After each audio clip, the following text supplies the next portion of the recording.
Grand héros de la série Demain à la une, Kyle Chandler a eu 2 enfants avec son épouse Catherine.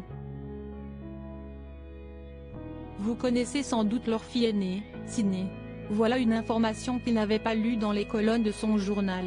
Pendant 4 ans, Kyle Chandler a incarné Gary Hobson dans la série Demain à la une. Tous les matins, dans chaque épisode, le héros du show recevait, de la part d'un drôle de charroux, un quotidien daté du lendemain.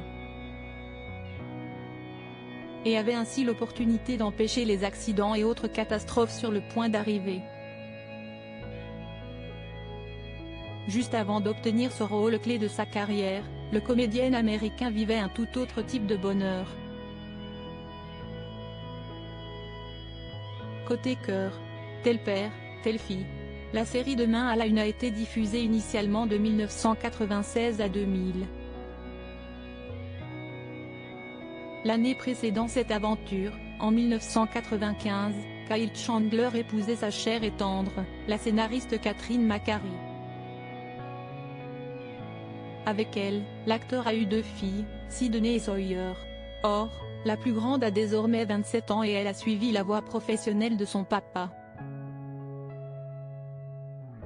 Comédienne, elle a joué dans la série Scam Austin, dans le film Don't Worry Darling, le premier long métrage réalisé par Olivia Wilde, dans lequel joue Harry Styles, et elle sera très prochainement à l'affiche d'une série Alien, préquelle signée Noah Hawley se déroulant avant les différents opus de la franchise. Elle a obtenu le premier rôle. Kyle Chandler a tourné avec les plus grands réalisateurs. Kyle Chandler, quant à lui, n'a pas arrêté sa carrière après la fin de Demain à la une, la série qu'il a révélée au grand public. Très loin de là. Il a, à vrai dire, tourné avec les plus grands. On l'a vu dans le King Kong de Peter Jackson, dans Super 8 de J.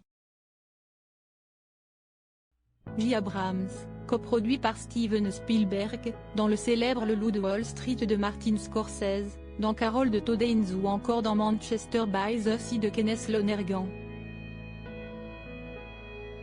Dernièrement, Kyle Chandler a retrouvé les grands monstres qui lui ont souri en début de parcours puisqu'il s'est joint à l'aventure Godzilla vs Kong en 2022, à La Petite Nemo et Le Monde des Rêves en 2022. Peut-être donnera-t-il, un jour, la réplique à sa propre fille.